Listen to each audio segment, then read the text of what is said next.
তো ভাই আজ দেখলাম প্রাইম ভিডিওতে আসা দ্য মেহতা বয়েজ। জানি এই মুভির কোনো রকম হাইপ নাই, এমনকি অনেকেই এই মুভির ব্যাপারে কিছু জানেই না, কিন্তু আমি দেখেছি এর কারণ হচ্ছে 2024-এর মধ্যে অলরেডি এই মুভি অনেক অ্যাওয়ার্ড জিতে নিয়েছে, যার মধ্যে আছে best featuring award, best mail actor award যেটা বোমান ইরানি পেয়েছে।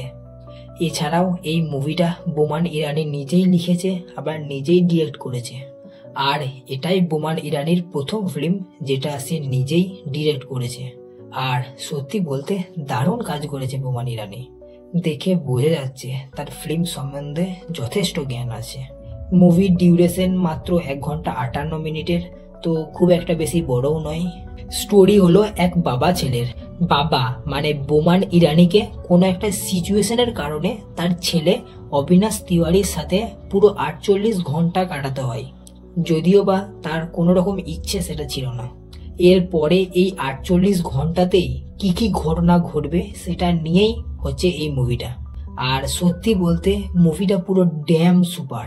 এই 48 ঘন্টাতে যে কি ঘটনা হবে তা দেখে চমকে যাবে। এমনকি মাঝে মাঝে তো মুভিতে কোনো রকম ডায়লগই থাকে না, শুধুমাত্র একটা সিচুয়েশন থাকে। যারা ওই সিচুয়েশনগুলো বুঝতে পারবে তারাই আসলে এই মুভিটা বুঝতে পারবে। এই মুভিতে ডায়লগ কম লেখা হয়েছে আর সিচুয়েশন বেশি লেখা হয়েছে, অথচ ডায়লগ যে কটা আছে সব কটা সুপার। ডায়লগগুলো এক একটা পুরো লেভেলের আছে। গোটা মুভিটা দেখার সময় আমাদের মাথায় একটাই প্রশ্ন চলতে থাকবে যে বাবা ঠিক না ছেলে ঠিক, কিন্তু এর উত্তর আমরা মুভির শেষেই বুঝতে পারবো, আর তখন আমাদের মুখে একটা হালকা করে হাসিও আসবে।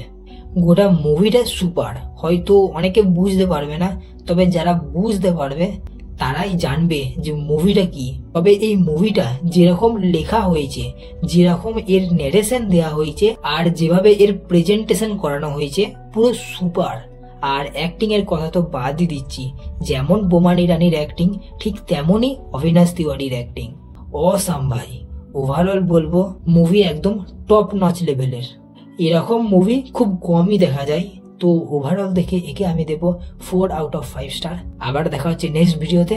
বাই। সাবস্ক্রাইবটা করে দাও।